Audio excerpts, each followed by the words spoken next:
برادران اسلام، آپ یاد کیجئے کہ کل یوم عرفہ کا ایک تاریخی دن تھا، اور اس تاریخی دن کو یاد کیجئے اور عرفہ کے میدان میں جبل رحمت کو بھی یاد کیجئے، جس پر حضرت صلی اللہ علیہ وسلم نے آخری حج کا خطبہ دیا، اور وہاں قرآن کی آیت بھی آواز ٹکرا رہی ہے کیا؟ وہاں قرآن کی آیت بھی نازل ہوئی، اليوم اکملت لکم دینکم واتممت علیکم ورضیت لکم الاسلام، کہ آج میں نے دین کو مکمل کر دیا۔ یہ آیت نازل ہوئی تو صحابہ کرام نے یہ محسوس کیا کہ شاید حضرت صلی اللہ علیہ وسلم اس دنیا سے رخصت ہونے والے۔ اس درمیان میں آپ نے فرمایا خطبے کے اندر کہ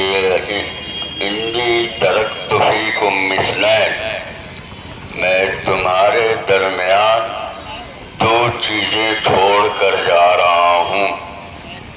ایک میں اپنی سنت، اپنا طریقہ، اپنا اصول اور ضابطہ، اور دوسرا قرآن شریف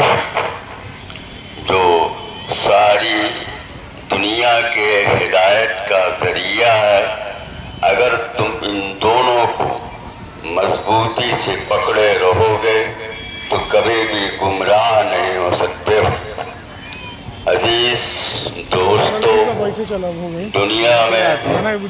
ظلم، زیادتی، ایک دوسرے کی گردن کو مارنا، قتل اور خونریزی خاص طور پر عربوں میں یہ زیادہ تھی، اس کی مذمت حضور صلی اللہ علیہ وسلم نے فرمائی، اور اس میں کوئی شک نہیں ہے کہ ظالم کی ایک طاقت ابھرتی ہے چند دنوں کے لیے، چند مہینوں کے لیے، لیکن جب مومن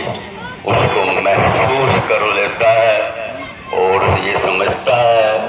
کہ ہم پیغمبر اعظم صلی اللہ علیہ وسلم کے امتی ہیں، ہمیں ان کے راستے پر چلنا ہے،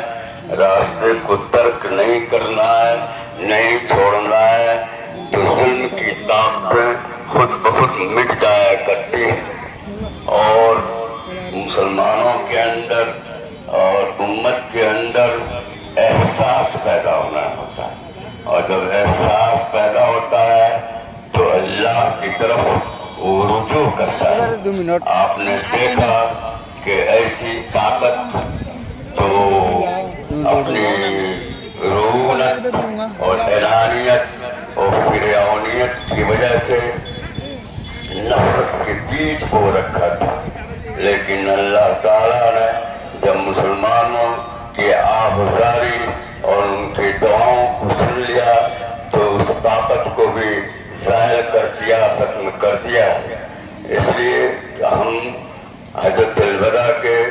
اس پیغام کو ہم اپنے سامنے رکھیں گے اور زندگی کے ہر پہلو میں اس کو استعمال کرنے کی کوشش کریں گے، تو ہمیں امید ہے کہ ہم سچے مومن کی حیثیت سے اس ملک میں بھی زندہ رہیں گے اور آخرت میں بھی ہمارا مقام ہوگا۔ وآخر دعوانا الحمدللہ رب العالمین۔